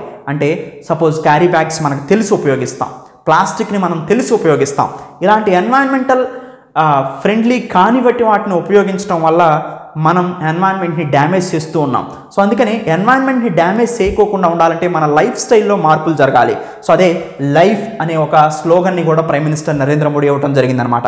తర్వాత NGHM సో అంటే national green hydrogen mission. National green hydrogen మిషన్ని 2047 కల్లా టార్గెట్ పెట్టుకొని ఇంప్రూవ్ చేయాల్సిన అవసరం ఉంది. నేషనల్ గ్రీన్ హైడ్రోజన్ మిషన్ అంటే దాని అర్థం ఏంటంటే అండి, so national green hydrogen mission అంటే గ్రీన్ హైడ్రోజన్ బస్సెస్ కూడా వచ్చినాయండి. ఇప్పుడు మనందరికీ తెలుసు హైడ్రోజన్ బస్సెస్ వస్తున్నాయి, లేదా హైడ్రోజన్తో నడిచేటువంటి వెహికల్స్ వస్తున్నాయి. దీనికి కారణం ఏంటంటే సింపుల్గా హైడ్రోజన్ అంటే ఏంటి, H2Oని ఎలక్ట్రోలైసిస్ చేయటం వల్ల హైడ్రోజన్ని ఆక్సిజన్ని వేరు చేయొచ్చు. ఈ వేరు చేసే పరిణామ క్రమంలో ఇక్కడ ఫాజిల్ ఫ్యూయల్స్ అంటే విద్యుత్ని కోల్తో తయారు చేసిన విద్యుత్తుని కానీ లేదా పెట్రోల్ డీజిల్తో కానీ దీన్ని విడగొట్టకూడదు. అప్పుడు ఇది గ్రీన్ హైడ్రోజన్ కాదు. దీన్ని సోలార్ కానీ విండ్ ఎనర్జీని కానీ ఉపయోగించి వాటర్ని ఎలక్ట్రోలైసిస్ చేసి హైడ్రోజన్ ఆక్సిజన్గా విడగొడితే అప్పుడు అది గ్రీన్ హైడ్రోజన్ అవుతుంది. హైడ్రోజన్ అనేది ఇంధనంగా ఉపయోగపడుతుంది, కానీ హైడ్రోజన్ని తయారు చేసే పద్ధతిలో కూడా సోలార్ విండ్ లాంటి రెన్యూబుల్ ఎనర్జీ సోర్సెస్ని ఉపయోగిస్తే ఎన్వైరన్మెంట్కి డ్యామేజ్ ఉండదు, కాబట్టి అప్పుడు దాన్ని గ్రీన్ హైడ్రోజన్ అంటారు. గ్రీన్ హైడ్రోజన్ మిషన్ ద్వారా ఫ్యూచర్ ఫ్యూయల్ అనేది హైడ్రోజన్గా మనం ఉపయోగించుకోవచ్చు అనమాట. సో ఆ మిషన్ని కూడా లాంచ్ చేయడం జరిగింది. తర్వాత 15th పాయింట్, ప్రైవేట్ ఇన్వెస్ట్మెంట్. అగ్రికల్చర్లో, వ్యవసాయంలో ఓన్లీ గవర్నమెంట్ ఎక్స్పెండిచరే కాకుండా సో ప్రైవేట్ ఇన్వెస్ట్మెంట్ కూడా ఇంక్రీజ్ అయింది అని చెప్తున్నారు. అది 9.3% ఇంక్రీజ్ అయింది అంటున్నారు. ప్రైవేట్ ఇన్వెస్ట్మెంట్ ఇంక్రీజ్ అవడం వల్ల ఏంటంటే అండి, హోలిస్టిక్ డెవలప్మెంట్ ఆఫ్ అగ్రికల్చర్ని మనం చూడగలుగుతాం. వ్యవసాయంలో ఓన్లీ ప్రభుత్వం ఎప్పుడూ పాటుపడకోకుండా సో కాంట్రాక్ట్ ఫార్మింగ్ టైప్ కానీ లేదా అదర్ బిజినెసెస్ అగ్రికల్చర్లోకి ఇన్వెస్ట్ చేయటం వల్ల సో ఆటోమేటిక్గా అగ్రికల్చర్ ప్రమోట్ చేసినట్టు అవుతుంది అనమాట. ఎప్పుడైతే ప్రైవేట్ ఇన్వెస్ట్మెంట్ ఎక్కువగా వస్తుందో అగ్రికల్చర్ డెవలప్ అవడానికి ఎక్కువగా అవకాశం ఉంటుంది. So next 16th point, national food security act. మనందరికీ తెలుసు ఆహార భద్రతా చట్టం. దీన్ని 2013లో చేశారు. ఈ నేషనల్ ఫుడ్ సెక్యూరిటీ యాక్ట్ ప్రకారం మనందరికీ తెలుసు రైస్ని రేషన్ షాప్ ద్వారా అంటే పబ్లిక్ డిస్ట్రిబ్యూషన్ సిస్టమ్ ద్వారా రైస్ని 3 రూపీస్కి, వీట్ని 2 రూపీస్కి, సెరియల్స్ని 1 రూపీకి ప్రొవైడ్ చేయడం జరుగుతుందన్నమాట. అయితే పాండమిక్ వచ్చిన టైంలో నేషనల్ ఫుడ్ సెక్యూరిటీ యాక్ట్, ఆహార భద్రతా చట్టం ద్వారా రేషన్ షాప్స్ ద్వారా పబ్లిక్ డిస్ట్రిబ్యూషన్ సిస్టమ్ ద్వారా ఫ్రీ ఆఫ్ ఫుడ్ గ్రెయిన్స్ని ప్రొవైడ్ చేశారు 1 ఇయర్ వరకు కూడా. దాదాపుగా 81.4 కోట్ల మంది లబ్ధిదారులకి సో ఫ్రీ ఆఫ్ కాస్ట్కి ఫుడ్ గ్రెయిన్స్ని ప్రొవైడ్ చేయడం జరిగింది సో కోవిడ్ పీరియడ్ టైంలో. సో ఎనీవేంటి నేషనల్ ఫుడ్ సెక్యూరిటీ యాక్ట్ 2013 ఆహార భద్రతా చట్టం 2013 ఆధారంగా. నెక్స్ట్ ఒక మోస్ట్ ఇంపార్టెంట్ పాయింట్ అండి, పిఎం కిసాన్. మనందరికీ తెలుసు పిఎం కిసాన్ అనేది సింపుల్గా ఇప్పుడు ఆంధ్రప్రదేశ్లో అమలవుతున్నటువంటి రైతు భరోసా, తర్వాత తెలంగాణలో అసలు ఫస్ట్ ఇలాంటి స్కీమ్ని తీసుకొచ్చింది తెలంగాణ, రైతు బంధు. అంటే సింపుల్గా ఇన్వెస్ట్మెంట్ సపోర్ట్ స్కీమ్ అనమాట. ఇన్వెస్ట్మెంట్ సపోర్ట్ టు ఫార్మర్స్ అంటే రైతులకి పెట్టుబడి సహాయాన్ని అందించేటువంటి స్కీమ్. రైతులకు పెట్టుబడి అందించడం ద్వారా వాళ్ళు సీడ్స్ కొనుక్కోగలుగుతారు, ఫెర్టిలైజర్స్ కొనుక్కోగలుగుతారు, పెస్టిసైడ్స్ కొనుక్కోగలుగుతారు, వ్యవసాయాన్ని ముందుకు స్టార్ట్ చేయగలుగుతారు, అసలు ముందు వ్యవసాయాన్ని మొదలు పెట్టగలుగుతారు. అందుకని కేసీఆర్ గవర్నమెంట్ ఫస్ట్ సో దీన్ని తీసుకురావడం జరిగింది తెలంగాణలో. దీన్ని రైతు బంధు స్కీమ్ అంటారు. సో రైతు బంధు కింద ఒక్కొక్క ఎకరానికి 10,000 రూపాయలు ప్రొవైడ్ చేస్తున్నారు. ఇప్పుడు ఎకరానికి 10 ఎకరాలు ఉంటే 10,000 × 10. కానీ ఆంధ్రప్రదేశ్లో మాత్రం ఎన్ని ఎకరాలు ఉన్నా కానీ రైతు బంధు స్కీమ్ కింద, రైతు భరోసా స్కీమ్ కింద 13,500 రూపాయలు ప్రొవైడ్ చేస్తారు. ఈ 13,500లో కూడా సెంట్రల్ గవర్నమెంట్ నుంచి 6,000 రూపీస్ వస్తాయి, ఎందుకంటే పిఎం కిసాన్ స్కీమ్ ద్వారా. మిగతా అమౌంట్ స్టేట్ గవర్నమెంట్ ద్వారా ప్రొవైడ్ చేయడం జరుగుతుంది. అంటే పిఎం కిసాన్ స్కీమ్ ఏంటి, investment support to farmer scheme. దీని కింద 6,000 రూపాయలు 3 విడతల్లో 2,000 కింద రైతుల అకౌంట్లో జమ చేయడం జరుగుతుంది. సో ఏప్రిల్ జూలై 2022-23 కాలంలో దాదాపుగా 11.3 కోట్ల మంది రైతులు దీనివల్ల లబ్ధి పొందుతున్నారని చెప్పారు. తర్వాత మోస్ట్ ఇంపార్టెంట్, భారతదేశం యొక్క సాంప్రదాయ ఆహారం మిల్లెట్స్ అంటే రాగులు, జొన్నలు, కొర్రలు, సజ్జలు, వీటిని ప్రమోట్ చేస్తే హెల్దీ డైట్గా మారుతుంది ఇప్పుడు. సో కార్బోహైడ్రేట్స్ తక్కువ, న్యూట్రియంట్ రిచ్ ఫుడ్గా మిల్లెట్స్ అనేది ఉంటుంది. అందుకని యునైటెడ్ నేషన్ కూడా ఈవెన్ ఇంటర్నేషనల్ ఇయర్ ఆఫ్ మిల్లెట్స్గా 2023ని రికగ్నైజ్ చేయడం జరిగిందనమాట. సో ఇది గవర్నమెంట్ ఆఫ్ ఇండియా ప్రపోజ్ చేసింది. తర్వాత most important PLI, production linked incentive scheme అంటారు. పిఎల్ఐ స్కీమ్ అంటే ప్రొడక్షన్ లింక్డ్ ఇన్సెంటివ్ స్కీమ్ అంటే నేను ఒక పెన్నును తయారు చేశాను ఇండియాలో, దీన్ని ఈ సంవత్సరం ఒక 10 తయారు చేశాను, నెక్స్ట్ ఇయర్ ఇంకొక 100 తయారు చేశాను. దాని అర్థం ఏంటి, నాలో గ్రోత్ ఉంది. ఇలా గ్రోత్ ఉండేటువంటి ఇండస్ట్రీస్ ఏవైతే ఉన్నాయో వాళ్ళకి కొన్ని ఇన్సెంటివ్స్ ఇస్తారు. అంటే సబ్సిడీస్ ఫామ్లో కానీ, లోన్ ఫామ్లో కానీ ఇలా ఇన్సెంటివ్స్ ఇస్తారు పిఎల్ఐ స్కీమ్ కింద. So production linked incentive scheme కింద అనమాట. సో ఎనీవేంటి పిఎల్ఐ స్కీమ్ అంటే సింపుల్గా గవర్నమెంట్ సబ్సిడీస్ ఫామ్లో ఆ ఇండస్ట్రీస్కి సో కొంత లబ్ధి చేకూరుతుంది. ఎప్పుడు ఆ ఇండస్ట్రీస్కి ఇస్తుందంటే ఆ ఇండస్ట్రీ గ్రోత్ ఉన్నప్పుడు. సో దాన్ని పిఎల్ఐ స్కీమ్ అంటారు. దాని కింద దాదాపుగా అంటే పిఎల్ఐ స్కీమ్ కింద ఎక్కువ ఇన్వెస్ట్మెంట్ గవర్నమెంట్ చేస్తుందంటే దాని అర్థం సో ప్రొడక్షన్ లింక్డ్ అంటే ప్రొడక్షన్ ఇంక్రీజ్ అవుతుంది. ప్రొడక్షన్ ఎప్పుడైతే ఇంక్రీజ్ అయిందో ఆటోమేటిక్గా ఇండియాలో మిగతా సెక్టార్స్ కూడా గ్రోత్ రేట్లోకి వెళ్తాయని దాని అర్థం అనమాట. సో దాదాపు 47,500 కోట్ల రూపాయల ఫైనాన్షియల్ ఇయర్ 2022 వరకు పిఎల్ఐ స్కీమ్ కింద ఇంట్రడ్యూస్ చేయడం జరిగింది. తర్వాత ఈ కామర్స్ అనేది బాగా గ్రో అవుతుందండి ఇండియాలో ఆఫ్టర్ పాండమిక్ తర్వాత కూడా. ఈవెన్ పాండమిక్ టైంలో కూడా మనం చూసాం ఈ కామర్స్ మార్కెట్ అనేది, అంటే అమెజాన్ కానీ, ఫ్లిప్కార్ట్ కానీ ఇలాంటి మార్కెట్ దాదాపుగా 2025 వచ్చేసరికి దీని యొక్క గ్రోత్ రేట్ 18% ఉంటుందని ఎకనామిక్ సర్వే చెప్తూ ఉంది. తర్వాత మోస్ట్ ఇంపార్టెంట్ పాయింట్ అండి, ఇండియా ఎప్పటికీ కూడా హైయెస్ట్ రెమిటెన్సెస్. అంటే సింపుల్ అండి, మన భారతదేశం కరెంట్ అకౌంట్ డెఫిసిట్ ఇంప్రూవ్ అవడానికి మనకి రెమిటెన్సెస్ అనేది ఇంపార్టెంట్ రోల్ని ప్లే చేస్తుంది. సో అంటే మన దేశం ప్రజలు వేరే దేశంలో ఉండి వాళ్ళు సంపాదించి పంపించేది రెమిటెన్సెస్ అంటాం. అంటే మన దేశం వాళ్ళు వేరే దేశాల్లో ఎక్కువ మంది ఉన్నారు కాబట్టి వాళ్ళు మనకి పంపించేది రెమిటెన్సెస్. దాదాపుగా 2022లో చూస్తే $100 బిలియన్ రెమిటెన్సెస్ వచ్చినాయి మనకి. సో అంటే సింపుల్గా చెప్పాలంటే కరెంట్ అకౌంట్ డెఫిసిట్ని మనం ఎక్కువగా పెట్రోలియంని అంటే పెట్రోలు, డీజిలు ఇవన్నీ తయారు చేసేటువంటి ముడి చమురు పెట్రోలియంని మనం చాలా బ్యారల్లో చెప్తాం కదా, ఈ పెట్రోలియంని మనం ఎక్కువగా ఇంపోర్ట్ చేసుకుంటూ ఉంటాం. గోల్డ్ను కూడా ఎక్కువగా ఇంపోర్ట్ చేసుకుంటూ ఉంటాం. సో ఎక్స్పోర్ట్స్ ఎక్కువగాను, ఎక్స్పోర్ట్స్ తక్కువగా, ఇంపోర్ట్ ఎక్కువగాను ఉంటుంది ఇండియన్ పాయింట్ ఆఫ్ వ్యూలో. ఇంపోర్ట్స్ ఎక్కువ ఎక్స్పోర్ట్స్ కన్నా కూడా. మనం వేరే దేశాలకి ఎగుమతులు చేసే వస్తువుల కన్నా దిగుమతులు చేసుకునేవి ఎక్కువగా ఉంటాయి. వాటిలో పెట్రోలియము, గోల్డ్ ఎక్కువగా ఉంటుంది. దానివల్ల మనం కరెంట్ అకౌంట్ డెఫిసిట్ అంటే రోజువారీ ఖాతాలో మనం వెనకబడతాం. అంటే మనమే వేరే దేశాల వాళ్ళకి మనీని ఇవ్వాల్సి వస్తాం. దాన్ని కొంచెం తగ్గించేది ఏంటంటే ఈ కరెంట్ అకౌంట్ డెఫిసిట్లో రెమిటెన్సెస్ కూడా ఉంటాయి. Inward remittances, outward remittances. Remittances point of వ్యూలో వస్తే మనం వేరే దేశం నుంచి మన దేశం వాళ్ళు సంపాదించి పంపేది ఎక్కువగా ఉంటుంది, మన దేశంలో వేరే దేశస్తుల నుండి వాళ్ళ దేశానికి పంపించేదానికన్నా. అంటే రెమిటెన్సెస్ పాయింట్లో మనం పాజిటివ్లో ఉంటాం, సో ఇంపోర్ట్ ఎక్స్పోర్ట్ పాయింట్లో మనం నెగిటివ్లో ఉంటాం. రెండింటిని బ్యాలెన్స్ చేస్తుంది రెమిటెన్సెస్. హైయెస్ట్ రెమిటెన్సెస్ అనేది కరెంట్ అకౌంట్ డెఫిసిట్ని తగ్గించడానికి, కరెంట్ ఖాతా లోటును తగ్గించడానికి బాగా ఉపయోగపడుతుందని చెప్పుకోవచ్చు. Next PM Gatishakti master plan. మనకు తెలుసు పిఎం గతిశక్తి. పిఎం గతిశక్తి అంటే ఇన్ఫ్రాస్ట్రక్చర్ మొబిలైజేషన్ అండి. సో అంటే నేషనల్ ఇన్ఫ్రాస్ట్రక్చర్ ప్రాజెక్ట్ ఇది. సో ఇన్ఫ్రాస్ట్రక్చర్ ఎప్పుడైతే ఇంప్రూవ్ అవుతుందో, వాటి మీద గవర్నమెంట్ స్పెండింగ్ ఇంక్రీజ్ అవుతుందో, వాటి వల్ల ఎకనామికల్ డెవలప్మెంట్ జరగడానికి అవకాశం ఉంటుంది. ఒక బ్రిడ్జ్ కన్స్ట్రక్షన్ చేసింది, కన్స్ట్రక్షన్ చేసేటప్పుడు ఎక్కువ మంది లేబర్స్ పార్టిసిపేట్ చేస్తారు. ఆ బ్రిడ్జ్ వల్ల చాలామంది వెహికల్స్ పాస్ అవుతూ ఉంటాయి. వీళ్ళందరికీ ఎకనామికల్గా బెనిఫిట్ ఉంటూ ఉంటుంది. సో ఈ పిఎం గతిశక్తి ఇంప్లిమెంటేషన్ని బర్డ్స్ ఐ లాగా, అంటే బర్డ్ ఐ వ్యూ లాగా ప్లానెడ్ డెవలప్మెంట్ని చూసుకునే ఒక మాస్టర్ ప్లానే. అంటే అన్ని డిపార్ట్మెంట్లు కోఆర్డినేటెడ్గా ఆ ప్రాజెక్ట్స్ మీద, ఆ డెవలప్మెంట్ యాక్టివిటీస్ మీద ఒక కన్ను వేసి ఉంచేటువంటి మాస్టర్ ప్లానే PM Gatishakti master plan. Next అండి యూనిఫైడ్ పేమెంట్ ఇంటర్ఫేస్. మనందరికీ తెలుసు ఫోన్పే, గూగుల్ పే, డిజిటల్ మనీని మనం ఉపయోగించడం ఇంప్రూవ్ అయింది. ట్రాన్సాక్షన్స్ వాల్యూ ఇంక్రీజ్ అయింది 121% 2019-22 మధ్యలో.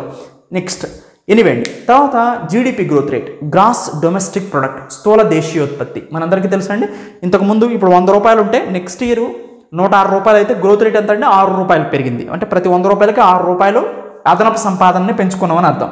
అలా GDP growth rate financial year 24లో అంటే 24-25కి మనం చూస్తే, లేదా ఇప్పుడు మనం చూసేది 23-24 అండ్ 24-25 చూస్తే 6 to 6.8% వరకు నమోదు అవడానికి అవకాశం ఉందని ఎకనామిక్ సర్వే ప్రొజెక్ట్ చేసింది. దాంతోపాటు ప్రైవేట్ కన్జంప్షన్ ఇంక్రీజ్ అయింది. ఇది ఒక పాజిటివ్ పాయింట్. ప్రైవేట్ కన్జంప్షన్ అంటే మీరు, నేను లాంటి వాళ్ళం వస్తువులు, సేవలు మార్కెట్లో ఎక్కువ కొంటున్నాం. ఎప్పుడు కొంటామండి? సో మన దగ్గర మనీ ఉంటేనే కదా, అంటే మనం ఎంప్లాయ్ అవుతుంటే కదా, పోవర్టీ తగ్గితేనే కదా. అంటే పేదరికం లేదు, నాకు ఉద్యోగం ఉంది, నాకు మనీ వస్తున్నాయి, అప్పుడు మాత్రమే నేను కన్జంప్షన్ ఇంక్రీజ్ చేయగలుగుతా, అంటే మనీని స్పెండ్ చేయగలుగుతా. స్పెండ్ చేశానంటే ఆ వస్తువులను కొంటున్నానంటే వస్తువులు తయారు చేసేటువంటి పరిశ్రమలు అభివృద్ధి చెందుతున్నాయి కదా, ఆ పరిశ్రమల్లో పనిచేసే వాళ్ళకి శాలరీలు వస్తున్నాయి కదా. ఇది ఒక సైకిల్ అనమాట. అంటే ప్రైవేట్ కన్జంప్షన్ కనుక ఇంక్రీజ్ అయితే ఎకానమీ ఇంక్రీజ్ అవుతుంది అని తెలుసుకోవడానికి ఒక ఇండికేటర్ లాగా ఉంటుంది. మీరు, నేను ఖర్చు పెడుతున్నాము అంటే వస్తేనే ఖర్చు పెడతాం. ఖర్చు పెడుతున్నాము అంటే ఖర్చు పెట్టే వస్తువులు తయారు చేసే కంపెనీలు, వాటిల్లో పనిచేసే వ్యక్తులు డెవలప్ అవుతున్నారని అర్థం. సో ఎనీవేండి అది ప్రైవేట్ కన్జంప్షన్ కూడా ఇంక్రీజ్ అయిందని మనకు అర్థమవుతుంది. తర్వాత గవర్నమెంట్ యొక్క క్యాపిటల్ ఎక్స్పెండిచర్ ఎప్పుడైతే ఇంక్రీజ్ అవుతుందో ప్రైవేట్ ఇన్వెస్ట్మెంట్ కూడా క్రౌడింగ్ జరుగుతుందండి. అంటే గవర్నమెంట్ ఇప్పుడు సపోజ్ ఒక ప్రాజెక్ట్ని కడుతుంది, ఇక్కడ ఈ ప్రాజెక్ట్ని ఇక్కడ కడితే దీని చుట్టూ ప్రైవేట్ వాళ్ళు కూడా ఇన్వెస్ట్మెంట్ పెట్టుకుంటారండి. ఒక బ్రిడ్జ్ కట్టింది, లేదా ఒక టోల్ గేట్ కట్టింది. ఈ టోల్ గేట్ కడితే గవర్నమెంట్ క్యాపిటల్ ఎక్స్పెండిచర్ కదా, అంటే ఒక వస్తువు, ఒక అసెట్ మీద మనీని ఎక్స్పెండిచర్ చేస్తే సో ఆటోమేటిక్గా ఏమవుతుంది, ప్రైవేట్ ప్లేయర్స్ కూడా ఇక్కడ వచ్చి వాళ్ళు ఈ వ్యాపారాన్ని మొదలు పెడతారు ఇక్కడ. అంటే దాని అర్థం ఏంటంటే గవర్నమెంట్ ఒక ప్రాజెక్ట్ కడితే, లేదా గవర్నమెంట్ ఎక్స్పెండిచర్ చేస్తే ఇన్ఫ్రాస్ట్రక్చర్ మీద, ప్రైవేట్ ఇన్వెస్ట్మెంట్ కూడా అక్కడికి వస్తుంది. సో ఒక రైల్వే డెవలప్ చేసింది, ఒక రైల్వే స్టేషన్, ఆ రైల్వే స్టేషన్ చుట్టూ ప్రైవేట్ వాళ్ళు ఎంతోమంది షాపులు పెట్టుకుంటారు. సో ఇలా ప్రైవేట్ ఎక్స్పెండిచర్ అనేది ఎప్పుడు ఇంక్రీజ్ అవుతుందంటే గవర్నమెంట్ ఎక్స్పెండిచర్ వస్తే ఆటోమేటిక్గా ప్రైవేట్ ఎక్స్పెండిచర్ కూడా క్రౌడింగ్ అవుతుంది. సో అది మోస్ట్ ఇంపార్టెంట్, అది వర్కౌట్ అయిందిగా చెప్తున్నారు. Next credit growth of MSMEs, micro small medium enterprises, సూక్ష్మ స్థూల మధ్య తరహా పరిశ్రమలు, లేదా సూక్ష్మ మధ్య తరహా స్థూల పరిశ్రమలు ఏదైతే ఉన్నాయో, మైక్రో స్మాల్, సూక్ష్మ చిన్న మధ్య తరహా పరిశ్రమలు, మైక్రో స్మాల్ మీడియం ఎంటర్ప్రైజెస్, ఇవి దాదాపుగా బిగ్ ఇండస్ట్రీస్కి ఇండియాలో దాదాపుగా ఎంప్లాయ్మెంట్ జనరేషన్లో కానీ, కాంపోనెంట్స్ని పెద్ద ఫ్యాక్టరీస్కి తయారు చేయడంలో కానీ ముఖ్యమైన పాత్రని పోషిస్తాయండి మైక్రో స్మాల్ మీడియం ఎంటర్ప్రైజెస్ అనేది. సో దానికి కనుక క్రెడిట్ ఉంటే వాళ్ళు ఏంటంటే చిన్న చిన్న పరిశ్రమల వాళ్ళు, చిన్న చిన్న ఇన్వెస్ట్మెంట్ వాళ్ళు కాబట్టి వాళ్ళ దగ్గర మనీ ఉండవు. ఎప్పుడైతే బ్యాంక్స్ వాళ్ళకి లోన్గా ఎక్కువగా ప్రొవైడ్ చేస్తుందో, క్రెడిట్ గ్రోత్ ఇచ్చిందో, ఆటోమేటిక్గా వాళ్ళు డెవలప్ అవడానికి ఎక్కువగా అవకాశం ఉంటుందన్నమాట. So credit growth rate of MSMEs increase అయింది అని చెప్తున్నారు 30.6%. అంటే వాళ్ళకి బ్యాంక్ లోన్ ఇంక్రీజ్ అయింది. బ్యాంక్ లోన్ ఎప్పుడైతే ఇంక్రీజ్ అయిందో వాళ్ళు ఎకనామికల్ యాక్టివిటీని స్టార్ట్ చేస్తారు, ఎంప్లాయ్మెంట్ ఇంక్రీజ్ అవుతుంది, ఆటోమేటిక్గా వాళ్ళ కంట్రిబ్యూషన్ మేజర్ ఇండస్ట్రీస్కి కూడా ఇంక్రీజ్ అవడానికి అవకాశం ఉంది. Next gross tax revenue growth, ఎనివండి మొత్తం direct and indirect tax revenue గవర్నమెంట్కి ఆదాయం పెరుగుతుంది. గవర్నమెంట్కి ఆదాయం పెరుగుతుందంటే ఆటోమేటిక్గా ఎకనామికల్ యాక్టివిటీ పెరుగుతుందని అర్థం. సో అది 15.5%గా ఉంది ఏప్రిల్ నవంబర్ 2022లో. జిఎస్టీ కలెక్షన్ ఆల్రెడీ మనం మాట్లాడుకున్నాం, 24.8% పెరిగిందండి ఏప్రిల్ నవంబర్ 2022 మధ్యలో. సో అంటే జిఎస్టీ దాదాపుగా గత 7 నుంచి 8 నెలలు 9 నెలల వరకు చూస్తే 1,00,000 కోట్ల కన్నా కూడా దాటిపోయింది. దాదాపు 1,50,000 కోట్లు 1,60,000 కోట్లు ప్రతి నెల కూడా గవర్నమెంట్కి ఇన్కమ్ వస్తుంది. నెక్స్ట్ క్యాపిటల్ ఎక్స్పెండిచర్ మనం గమనించినట్టయితే ఫినాన్షియల్ ఇయర్ 9 నుంచి ఫినాన్షియల్ ఇయర్ 20 మధ్యలో క్యాపిటల్ ఎక్స్పెండిచర్ అంటే అసెట్స్ మీద ఇన్ఫ్రాస్ట్రక్చర్ మీద క్రియేట్ చేసేటువంటి ఎక్స్పెండిచర్ 1.7% ఆఫ్ జీడిపిగా ఉంటే అది ఇప్పుడు ప్రజెంట్ 2.5%కి ఇంక్రీజ్ అయింది. సో ఎప్పుడైతే క్యాపిటల్ ఎక్స్పెండిచర్ ఇంక్రీజ్ అవుతుందో government expenditure on assets increase అయినట్టు అర్థం అనమాట. సో అప్పుడు ఒక ఆస్తుని క్రియేట్ చేయడానికి గవర్నమెంట్ ఎక్స్పెండిచర్ పెరిగిందని అర్థం. సో ఎనీవేండి, సో అదొక పాజిటివ్ ఇండికేషన్గా చెప్పుకోవచ్చు. Next so GST collection carbon ఇది కూడా అయిపోయిందండి. నెక్స్ట్ సో స్టేట్ గవర్నమెంట్స్ కూడా ఎక్కువగా స్పేస్ ఇచ్చింది సెంట్రల్ గవర్నమెంట్ లోన్స్ తీసుకోవడానికి. అంటే స్టేట్ ఎక్స్పెండిచర్ స్టేట్ కూడా ఏం చేయాలంటే క్యాపిటల్ ఎక్స్పెండిచర్ చేయాలి. స్టేట్ క్యాపిటల్ ఎక్స్పెండిచర్ చేయాలంటే స్టేట్ దగ్గర ఉన్న బడ్జెట్ సరిపోకపోతే సెంట్రల్ గవర్నమెంట్ నుంచి ఎక్కువగా లోన్స్ కూడా కావాల్సి ఉంటుంది. సో అలాంటి సందర్భాల్లో కూడా క్యాపిటల్ ఎక్స్పెండిచర్ చేయడం కోసం స్టేట్స్కి లోన్స్ ఇవ్వడానికి స్పేస్ ఇచ్చింది సెంట్రల్ గవర్నమెంట్. తర్వాత reserve bank of India monetary policy ద్వారా రెపో రేట్ని దాదాపుగా 225 బేసిస్ పాయింట్స్ ఇంక్రీజ్ చేసింది. అంటే ఇంట్రెస్ట్ రేట్ని ఇంక్రీజ్ చేసింది బైమంత్లీ మానిటరీ పాలసీస్లో. దానివల్ల ఎప్పుడైతే రెపో రేట్ని ఇంక్రీజ్ చేసిందో అంటే ఇంట్రెస్ట్ రేట్స్ని ఇంక్రీజ్ చేసిందో, ఇంట్రెస్ట్ రేట్ ఇంక్రీజ్ చేసిందంటే ఆర్బీఐ బ్యాంకులు ఈ ఆర్బీఐ దగ్గర వడ్డీ ఎక్కువ అవుతుంది కాబట్టి తక్కువ మనీ తీసుకుంటాయి. అంటే దాని అర్థం ఏంటి, ఎక్కువ వడ్డీ కట్టాలి కాబట్టి బ్యాంకులు ఆర్బీఐ దగ్గర నుంచి తక్కువ మనీ తీసుకుంటాయి. తక్కువ మనీ తీసుకుని అంటే బ్యాంకుల దగ్గర తక్కువ మనీ ఉంది, బ్యాంకుల దగ్గర తక్కువ మనీ ఉందంటే పీపుల్ దగ్గర తక్కువ మనీ ఉంది. అంటే మనీ సప్లై డిక్రీజ్ అయిందని అర్థం. రెపో రేట్ ఇంక్రీజ్ అయితే, ఇంట్రెస్ట్ రేట్ ఇంక్రీజ్ అయితే మనీ సప్లై డిక్రీజ్ అయింది. మనీ సప్లై డిక్రీజ్ అయిందంటే సో పర్చేసింగ్ పవర్ అనేది తగ్గుతుంది. అంటే గూడ్స్ అండ్ సర్వీసెస్ని పర్చేజ్ చేసే పవర్ తగ్గుతుంది. ఆటోమేటిక్గా demand for goods and services తగ్గి ఇన్ఫ్లేషన్ తగ్గడానికి అవకాశం ఉంటుంది. సో అందుకని ఇన్ఫ్లేషన్ తగ్గించడానికి రెపో రేట్ని ఇంక్రీజ్ చేయాల్సి వచ్చింది దాదాపు 225 బేసిస్ పాయింట్స్. ఇప్పుడు ఇన్ఫ్లేషన్ అనేది అండర్ కంట్రోల్లోకి తీసుకొచ్చింది with in the RBI limit 4+or-2%కి. నెక్స్ట్ అండి సో ఎనీవే అండి తర్వాత సిఆర్ఏఆర్ అంటే కార్ రేషియో అని కూడా అంటారు, దీన్ని క్యాపిటల్ అడిక్వెసీ రేషియో అంటారు, లేదా capital risk weighted asset ratio అని కూడా అంటారు. అంటే సపోజ్ ఇప్పుడు ప్రజెంట్ కార్ ఆర్బీఐ యొక్క మినిమం ఎంత మెయింటైన్ చేయాలంటే ఏ బ్యాంక్ అయినా 9% మెయింటైన్ చేయాలి క్యాపిటల్ అడిక్వెసీ రేషియో అనేది. దాని అర్థం ఏంటంటే ప్రతి బ్యాంకు తన దగ్గర ఉన్న ప్రతి 100 రూపాయల్లో తన సొంత మనీ ఎంత ఉండాలి, 9 రూపాయలు ఉండాలి. అంటే బ్యాంక్ కొలాప్స్ కాకోకుండా ఇది ఆపుతుంది.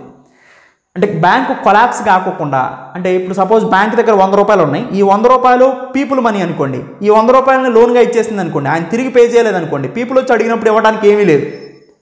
అలా కాకుండా బ్యాంక్ తన సొంత మనీని మెయింటైన్ చేయాలి, దాన్నే క్యాపిటల్ అడిక్వెసీ రేషియో అంటారు. బ్యాంక్ దగ్గర క్యాపిటల్ అడిక్వెసీ రేషియో 9% అంటే బ్యాంక్ తన దగ్గర ఉన్న ప్రతి 100 రూపాయల్లో 9 రూపాయలు మెయింటైన్ చేసుకోవాలన్నమాట తన ఓన్ మనీని. దాన్ని క్యాపిటల్ అడిక్వెసీ రేషియో అంటారు. క్యాపిటల్ అడిక్వెసీ రేషియో ఇంక్రీజ్ అవుతుంది అనుకోండి, ఆటోమేటిక్గా బ్యాంక్ కొలాప్స్ అయ్యే రేటు తక్కువగా ఉంటుంది. ప్రజెంట్ ఇప్పుడు అది 16%గా ఉంది. సో ఇది హెల్దీ రేంజ్లో ఉన్నట్టు అనమాట. సో ఇది కూడా ఒక important point. Next insolvency and bankruptcy కోడ్ని 2016లో తీసుకొని వచ్చారు. అంటే ఇన్సాల్వెన్సీలా దివాలా చట్టాన్ని తీసుకొని వచ్చారు. దీనివల్ల ఎవరైనా దివాలా తీసినప్పుడు వాళ్ళ దగ్గర ఆస్తులను జప్తు చేసి రికవరీ చేసుకునేటువంటి రేటు కూడా ఇంక్రీజ్ అయింది. సో దానివల్ల షెడ్యూల్డ్ కమర్షియల్ బ్యాంక్స్కి నష్టాలు కూడా తగ్గినాయి. సో నాన్ పర్ఫార్మింగ్ అసెట్స్ కూడా తగ్గినాయి అని చెప్తున్నాం. తర్వాత exports duty on petrol and diesel. అంటే మనం యాక్చువల్గా మనం గమనిస్తే అండి, మనం పెట్రోలియంని ఇంపోర్ట్ చేసుకొని దాన్ని శుద్ధి చేసి పెట్రోలు డీజిల్గా మార్చి అదర్ కంట్రీస్కి పెట్రోలియం ప్రొడక్ట్స్ని ఎక్స్పోర్ట్ చేస్తాం.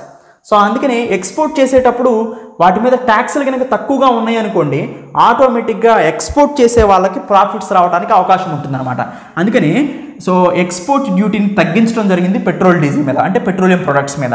తర్వాత మేజర్ ఇన్పుట్స్ మీద, అంటే ఇంపోర్ట్ డ్యూటీని కూడా మేజర్ ఇన్పుట్స్ మీద తగ్గించారు. అంటే సపోజ్ ఇప్పుడు మనం చూడండి, ఫార్మా రంగంలో యాక్టివ్ ఫార్మసిటికల్ ఇంగ్రీడియంట్ అంటారు ఏపీఐ.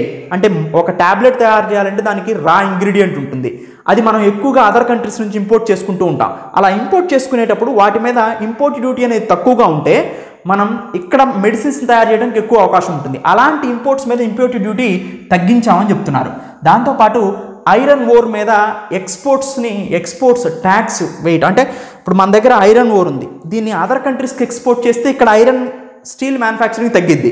అలా కాకుండా ఎక్స్పోర్ట్ చేసేటువంటి వాటి మీద ట్యాక్స్ కనుక పెంచారండి, 30 నుంచి 50% పెంచారు అంటే ఆటోమేటిక్గా అదర్ కంట్రీస్ మన ఐరన్ ఓర్ని కొనరు, ఎందుకంటే ఎక్కువ రేట్ అయిపోతుంది. Import duty, export duty increase చేశారు కాబట్టి. సో ఎక్స్పోర్ట్ డ్యూటీ ఇంక్రీజ్ చేశారు ఎప్పుడైతే ఐరన్ ఓర్ మీద, అదర్ కంట్రీస్లో మన ఐరన్ ఓరు అంటే మన ఇనుప ఖనిజం ఎక్కువ రేట్ ఉంటుంది, అప్పుడు మన కొనరు.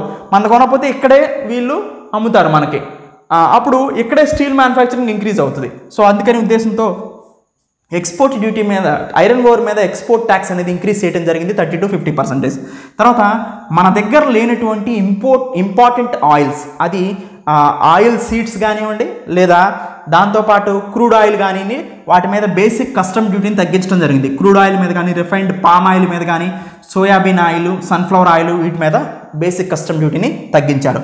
తర్వాత యాస్పిరేషనల్ డిస్ట్రిక్ట్ ప్రోగ్రామ్, ఇది జనవరి 2018లో ఈ ఏడిపి ప్రోగ్రామ్ని నరేంద్ర మోడీ స్టార్ట్ చేశారు. దీని యొక్క ముఖ్య ఉద్దేశం ఏంటంటే 112 అతి వెనకబడినటువంటి భారతదేశంలో ఉన్న జిల్లాలని అభివృద్ధి పరచడమే అన్ని రంగాలుగా. సో ఎడ్యుకేషను, హెల్త్, ఇన్ఫ్రాస్ట్రక్చరు, ఇలాంటి అన్ని ఆస్పెక్ట్స్లో కూడా ఆ డిస్ట్రిక్ట్స్ని డెవలప్ చేయడమే ఈ యాస్పిరేషనల్ డిస్ట్రిక్ట్స్ ప్రోగ్రామ్ యొక్క ముఖ్య ఉద్దేశం. సో కొత్తగా మనకి యాస్పిరేషనల్ డిస్ట్రిక్ట్ బ్లాక్ కూడా తీసుకొచ్చారు. దీనివల్ల ఒక 400 వెనకబడిన జిల్లాలను అభివృద్ధి పరచడం కూడా టార్గెట్గా పెట్టుకున్నారనమాట. నెక్స్ట్ ఈ శ్రమ్ పోర్టల్, అంటే ఈ శ్రమ అనేది ఒక పోర్టల్ అండి. దీంట్లో unorganised sector, organised, non organised workers ఉన్నారు ఎంప్లాయ్మెంట్లో. ఆర్గనైజ్డ్ అంటే ఏంటి? సపోజ్ ఒక టీచరు, డాక్టరు, లాయరు, వీళ్ళందరూ కూడా ఆర్గనైజ్డ్ కిందకు వస్తారు. వీళ్ళకి ఫిక్స్డ్ శాలరీ ఉంటుంది, ఫిక్స్డ్ సెక్యూరిటీ బ్రాకెట్లో ఉంటారు, ఇన్సూరెన్స్ ఉంటుంది, అన్నీ పర్ఫెక్ట్గా ఉంటాయి. కానీ ఒక కూలీకి ఇన్సూరెన్స్ ఉండదు, ఒక కూలీకి ఫిక్స్డ్గా ఇన్కమ్ ఉండదు, ఒక కూలీకి నెలవారీ శాలరీ ఉండదు. వీళ్ళందరూ కూడా అగ్రికల్చర్ లేబర్ కానీ, డైలీ కూల్ చేసుకునే వాళ్ళు కానీ, వీళ్ళందరూ కూడా అన్ఆర్గనైజ్డ్ వర్కర్స్ కిందకు వస్తారు. వీళ్ళ కోసం ఒక పోర్టల్ని స్టార్ట్ చేశారు ఆధార్ లింక్తో, వీళ్ళ బెనిఫిట్స్ కోసం. దాన్నే ఈ శ్రమ్ పోర్టల్ అంటారు. దీంట్లో ఇప్పటివరకు 28.5 crore పీపుల్ జాయిన్ అవడం జరిగిందనమాట. Next Jan Dhan Aadhaar mobile and direct benefit transfer scheme. So దీన్ని మనం చూస్తూ ఉన్నాం. ప్రధానమంత్రి ఉజ్వల యోజన కానీ అదర్ గవర్నమెంట్ స్కీమ్స్లో దీన్ని ప్రవేశపెట్టడం జరిగింది. అంటే ఈ లింక్ చేశారు, జన్ధన్ అకౌంట్ అంటే బ్యాంక్ అకౌంట్, ఆధార్, తర్వాత మొబైల్, ఈ మూడింటిని లింక్ చేయడం వల్ల బెనిఫిషియరీకి కావలసినటువంటి సబ్సిడీస్ని డైరెక్ట్గా తనకే అందించడం ద్వారా ట్రాన్స్పరెన్సీని, అకౌంటబిలిటీని అందించడం జరుగుతుందన్నమాట. సో ఎనీవే అండి, జన్ధన్ దీనికి పర్ఫెక్ట్ ఎగ్జాంపుల్ ప్రధానమంత్రి ఉజ్వల యోజన. మనం గ్యాస్ సిలిండర్ కొంటాం, గ్యాస్ సిలిండర్ కొన్న తర్వాత మనకు వచ్చే సబ్సిడీ నేరుగా మన బ్యాంక్ అకౌంట్లోకి వస్తుంది. దాన్ని డైరెక్ట్ బెనిఫిట్ ట్రాన్స్ఫర్ స్కీమ్ అంటారు. లబ్ధిదారులకే నేరుగా సో లబ్ధిని చేకూర్చేటువంటి స్కీమ్ అనమాట సింపుల్గా చెప్పాలంటే. తర్వాత గ్రాస్ ఎన్రోల్మెంట్ రేషియో, అంటే చిన్న పిల్లలు 1వ క్లాస్ నుంచి 5వ క్లాస్ మధ్యలో జాయిన్ అయ్యేటప్పుడు మనం చూస్తే గర్ల్స్ అనేది చాలా తక్కువగా ఉండేది ఇంతకుముందు. ఇప్పుడు 1 నుంచి 5 క్లాసులు అంటే ప్రైమరీ స్కూల్లో ముందు గర్ల్ చైల్డ్ జాయిన్ అవ్వటం అనేది ఇంప్రూవ్ అయింది. Gross enrolment ratio of girls increase అయింది సో ఫైనాన్షియల్ ఇయర్ 2022లో. Next out of pocket expenditure అనేది తగ్గింది. అంటే ప్రతి 100 రూపాయలు తీసుకున్నారనుకోండి, 100 రూపాయల్లో ఇంతకుముందు ఫైనాన్షియల్ ఇయర్ 14 అంటే 2014లో ప్రతి 100 రూపాయల్లో పేషెంట్ తన జేబుల్లో నుంచి 64 రూపాయలు పెడితే మిగతాది గవర్నమెంట్ ఖర్చు పెడుతుందని అర్థం. అది ఇప్పుడు పేషెంట్ 48 రూపాయలు ఖర్చు పెడితే గవర్నమెంట్ ఎక్కువ ఖర్చు పెడుతుందని అర్థం. అంటే అవుట్ ఆఫ్ పాకెట్ ఎక్స్పెండిచర్ తగ్గిందంటే పేషెంట్ ఖర్చు పెట్టేది తగ్గింది, ఆ పేషెంట్కి గవర్నమెంట్ లబ్ధి చేకూర్చేది ఎక్కువైంది. ఎప్పుడు హెల్త్ ఎక్స్పెండిచర్ ఇంక్రీజ్ అయింది కాబట్టి. So out of pocket expenditure తగ్గిందంటే హెల్త్ ఎక్స్పెండిచర్ ఇంక్రీజ్ అయింది, వెల్ఫేర్ ఆఫ్ పీపుల్ జరుగుతుందని అర్థం. ఇన్ఫాంట్ మోర్టాలిటీ రేట్ తగ్గిందండి, అంటే శిశు మరణాల రేటు. అంటే సింపుల్గా మనం ఏం చెప్తామంటే ఇన్ఫాంట్ మోర్టాలిటీ రేట్ అంటే so number of infants died per 1000 live births. 1000 మంది చిన్నపిల్లలు పడుతుంటే ఎంతమంది చిన్నపిల్లలు చనిపోతున్నారు అనేది ఇన్ఫాంట్ మోర్టాలిటీ రేట్, ఇది తగ్గింది. ఎంఎంఆర్ కూడా తగ్గింది. మెటర్నిటీ మోర్టాలిటీ రేట్, మాతృ మరణాల రేటు, అంటే 1,00,000 మంది చిన్నపిల్లలకి జన్మనిస్తుంటే ఎంతమంది తల్లులు చనిపోతున్నారని ఎంఎంఆర్ అంటుంది, ఇది కూడా తగ్గింది. తర్వాత అండర్ 5 మోర్టాలిటీ రేట్, 5 సంవత్సరాల లోపు చనిపోయే చిన్నపిల్లల శాతం కూడా బాగా తగ్గింది. తర్వాత ఆయుష్మాన్ భారత్ స్కీమ్, ఇది అందరికీ మనకు తెలుసు. ఇప్పుడు మనకి ఆరోగ్యశ్రీ ఎలానో సెంట్రల్ గవర్నమెంట్ తీసుకొచ్చినటువంటి స్కీమే ఆయుష్మాన్ భారత్ స్కీమ్. దీని కింద దాదాపుగా 10 కోట్ల ఫ్యామిలీని, అంటే 50 కోట్ల మంది ప్రజల వరకు కూడా ఈ స్కీమ్ కింద కవర్ అవుతారు. 5 లక్షల రూపాయల వరకు కూడా ఈ స్కీమ్ కింద ప్రొవైడ్ చేయడం జరుగుతుంది అనమాట. ఒక్కొక్క ఫ్యామిలీకి ఒక్కొక్క సంవత్సరానికి 5 లక్షల రూపాయలు హెల్త్ ఇన్సూరెన్స్ని ప్రొవైడ్ చేస్తారు. ఒక పేషెంట్ అతను ఆయుష్మాన్ భారత్ కార్డు ఉండి ఒక హాస్పిటల్కి వెళ్ళినప్పుడు అక్కడ 5 లక్షల రూపాయల వరకు కూడా ఒక ఫ్యామిలీ నుంచి ఒక సంవత్సరానికి 5 లక్షల రూపాయల వరకు కూడా వాళ్ళు గవర్నమెంటే బేర్ చేస్తుంది అనమాట. మిగతా ఎక్కువ అయితే మనం పెట్టుకోవాల్సి ఉంటుంది. సో ఎనివే దీని కింద దాదాపు 22 కోట్ల మంది బెనిఫిషరీస్ యాడ్ అయ్యారు. So health and wellness centres, primary health care centre లాగా దేశం మొత్తం మీద 1.54 లక్షల వెల్నెస్ సెంటర్స్ని ఎస్టాబ్లిష్ చేయడం జరిగింది. తర్వాత ఇంకొక మోస్ట్ ఇంపార్టెంట్ ఏంటంటే ప్రజెంట్ ఉన్నటువంటి ఎనర్జీ మిక్స్లో 2030 వచ్చేసరికి నాన్ ఫాజిల్ ఫ్యూయల్, అంటే fossil fuel and non fossil fuel అంటే renewable and non renewable energies అంటారు. ఫాజిల్ ఫ్యూయల్ అంటే ఏంటి? కోలు, బొగ్గు, పెట్రోలియం వీటన్నిటిని మండించినప్పుడు carbon dioxide, carbon monoxide, greenhouse gases release అవుతాయి. ఇది ఎన్వైరన్మెంట్ని నాశనం చేస్తాయి. అలా కాకుండా నాన్ ఫాజిల్ ఫ్యూయల్ ఎనర్జీ అంటే సోలారు, విండ్, సో అంటే సౌరశక్తి, పవన శక్తి, వీటిని ఉపయోగించి 40% వరకు కూడా వీటి ద్వారా ఎలక్ట్రిసిటీని ప్రొడ్యూస్ చేసుకోవాలి 2030 వచ్చేసరికి. అంటే ఇప్పుడు ప్రజెంట్ 90% మనం ఫాజిల్ ఫ్యూయల్స్ మీదే డిపెండ్ అయ్యాం, 10% మాత్రమే నాన్ ఫాజిల్ ఫ్యూయల్ ఉందండి. కానీ ఇప్పుడు దాన్ని నాన్ ఫాజిల్ ఫ్యూయల్ని అంటే సోలారు, విండు పర్యావరణానికి హాని చేయకోకుండా విద్యుత్తును ఉత్పత్తి చేసుకునేటువంటి వీటి ద్వారా 40% పెరగాలి 2030 వచ్చేసరికి. అది టార్గెట్గా పెట్టుకోవడం జరిగిందనమాట. సో ఎనీవేంటి కంటిన్యూ చేద్దాం. నాన్ ఫాజిల్ ఫ్యూయల్ ఎనర్జీ అంటే solar, wind, geothermal, tidal, green energies అనమాట. ఫాజిల్ ఫ్యూయల్స్ అంటే శిలాజ ఇంధనాలు, కోల్, బొగ్గు, పెట్రోలియం, పెట్రోల్, డీజిల్ ఇలాంటి వాటి ద్వారా కనుక విద్యుత్తును ఉత్పత్తి చేస్తే గ్లోబల్ వార్మింగ్ జరుగుతుంది, గ్రీన్ హౌస్ గ్యాసెస్ రిలీజ్ అవుతాయి, కార్బన్ కాంపౌండ్స్ కాబట్టి.